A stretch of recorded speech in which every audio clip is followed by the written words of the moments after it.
Hello વિદ્યાર્થી મિત્રો, તો કેમ છો? મજામાં? તો ટ્રેન યોર બ્રેન ચેનલમાં તમારું સ્વાગત છે।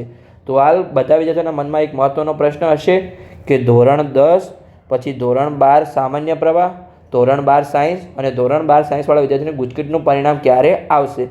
તો જે ધોરણ 12 સાયન્સવાળા વિદ્યાર્થીઓ છે એને ગુજકેટનું પરિણામ બોર્ડની પરીક્ષાના સાથે જ આવશે।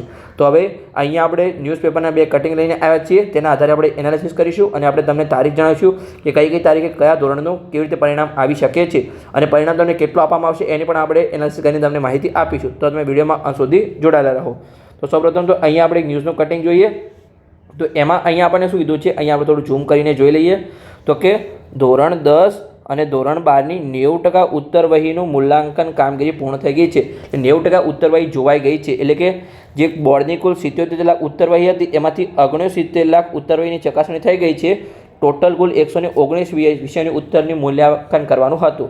હવે જે બાકીની 8 લાખ છે એની ચકાસણી 4 એપ્રિલે પૂર્ણ થઈ જશે। આજે જ્યારે હું વિડીયો બનાવું છું ત્યારે થઈ છે 8 એપ્રિલ, એટલે કે એનું જે મૂલ્યાંકન છે એ પૂર્ણ થઈ ગયું છે। આ જૂનું કટિંગ છે, આપણે એના આધારે માહિતી આપીએ છીએ, એટલે કે તમારું પરિણામ સંપૂર્ણ જે 100% છે એની કામગીરી પૂર્ણ થઈ ગઈ હશે। હવે ખાલી તમારે એક ડેટા અપલોડ કરવાનો બાકી છે વેબસાઇટ પર, અને ગુજરાત બોર્ડ જોડે સારી સાધન સામગ્રી છે, એટલે સંપૂર્ણ ડેટા એનાલિસિસ જે છે ડેટા અપલોડ જલ્દી થઈ જશે અને તમારું પરિણામ જલ્દી આવી જશે। તો આગળ આપણે નીચેનું કટિંગ જોઈએ કે એમાં આપણે શું કીધું છે। અહીંયા આપણે આ કોઈ માહિતી વાંચવાની જરૂર નથી, જેને પણ વાંચવી હોય એ અહીંયા સ્ક્રીનશોટ લઈ શકે છે।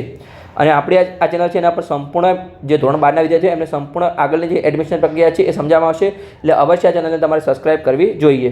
તો બીજું આપણે કટિંગ જોઈએ કે ધોરણ 10 અને 12ની બોર્ડની પરીક્ષા પૂર્ણ એપ્રિલના અંતમાં તમારા પરિણામ જાહેર થઈ શકે છે। અહીંયા તારીખ પણ અંદાજિત આપવામાં આવી છે કે એપ્રિલના અંતમાં તમારું પરિણામ જાહેર થઈ શકે છે। હવે કોના આધારે કીધું તમારું એપ્રિલના અંતમાં પરિણામ જાહેર થઈ જશે? તો આગલા વર્ષ છે વર્ષ 2000 એટલે કે વર્ષ 2024માં તમારું જે સાયન્સનું પરિણામ છે એ 9મી મેના રોજ જાહેર થયું હતું, અને ધોરણ 10નું પરિણામ તમારું ક્યારે જાહેર થયું હતું? તો માત્ર 2 દિવસ પછી 11મી મેના તમારું ધોરણ 10નું પરિણામ જાહેર થયું હતું। તો આ વર્ષે જે બોર્ડની પરીક્ષા છે એ 15 દિવસ વહેલા લેવામાં આવી છે, એટલે કે જે તમારું પરિણામ છે એ પણ 15 દિવસ વહેલા જાહેર થઈ શકે છે। તો કઈ અંદાજિત તારીખ છે? તો અહીંયા આપણે અંદાજિત તારીખ તમને લખીને બતાવું છું।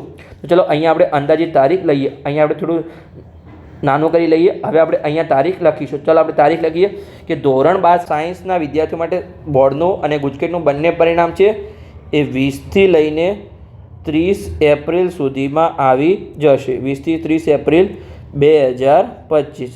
પછી જે સામાન્ય પ્રવાહના વિદ્યાર્થીઓ છે એમનું પરિણામ પણ એ જ તારીખથી વચ્ચે આવશે કે 20થી લઈને 30 એપ્રિલ વચ્ચે। પહેલાં કેવું હતું 2024ના વર્ષ પહેલાં કે પહેલાં સામાન્ય પ્રવાહનું પરિણામ આવતું હતું, પછી સામાન્ય એટલે કે પહેલાં સાયન્સનું પરિણામ આવતું હતું, પછી સામાન્ય પ્રવાહનું પરિણામ આવતું હતું અને પછી ધોરણ 10નું આવતું હતું। પણ ગયા વર્ષે કેવું કર્યું હતું કે ધોરણ 12ના બધા જ વિદ્યાર્થીઓનું પરિણામ એક જ સાથે આપવામાં આવ્યું હતું। તો આ વર્ષે પણ એવું આવી શકે છે, કેમ કે બોર્ડ જલ્દીથી જલ્દી પરિણામ જાહેર કરવાની એમની સંભાવના હોય છે। તો ધોરણ 10નું આપણે જોઈએ કે કઈ તારીખ પરિણામ આવી શકે છે। તો ધોરણ 10નું પરિણામ છે એ 1 મેથી લઈને 10 મે સુધી આવી શકે છે 2025। હવે આપણે જોઈએ કે બોર્ડ તમને કેવું પરિણામ આવશે। તો બોર્ડને 2024થી દરેક સાલને કહેવામાં આવે છે જે પેપર ચેક કરતા એમને કે તમારે પેપર ચેકમાં ઉદારતા રાખવાની છે। ધારો કે કોઈ વિદ્યાર્થીને તમે ધારો કે તમારે 70 માર્ક્સ આવશે તો તમે પેપરના પરિણામ જોજો, તમારે 75 માર્ક્સ આવ્યા હશે, કેમ કે તમે 5 માર્ક્સ તમે સારા આપે, તમને કોઈ કટ કરશે નહીં વધારે, તમારી ઉદારતાથી પેપર ચેક કરવામાં તમારી નાની મોટી ભૂલને અવોઇડ કરશે। ધારો કે કોઈ વિદ્યાર્થીને 28 માર્ક્સ આવતા અને 5 માર્ક્સ ખૂટતા હોય તો એને 33 માર્ક્સ તો આપવામાં આવશે। કોઈ કૃપા ગુણ આપ્યા વગર, કોઈ ફૂદડી આપ્યા વગર એમને 33 માર્ક્સ ઓલરેડી કરી આપવામાં આવશે। તમારે 28 ગુણ જો આવ્યા હોય તો 33 તમારે ઓલરેડી થઈ જશે। તો બસ આજે તો આપણું એનાલિસિસ કે તે કેવી રીતે તમને સંપૂર્ણ બોર્ડના પરીક્ષાનું રિઝલ્ટ ક્યારે આવશે અને કેવું તમારું રિઝલ્ટ આવશે। દરેકનું સારું રિઝલ્ટ આવશે। ગયા વર્ષે તમે જોયું છે કેટલું રિઝલ્ટ બોર્ડનું રિઝલ્ટ બહુ જ સારું આવ્યું હતું, તો આ વર્ષે પણ બહુ સારું રિઝલ્ટ આવશે। તમારે ડરવાની કોઈ જરૂર નથી, તમે ટેન્શન લેવાની કોઈ જરૂર નથી। અને બસ આવા વિડીયો માટે ચેનલને સબસ્ક્રાઇબ કરો અને તમારા મિત્રોને વિડીયો શેર કરો।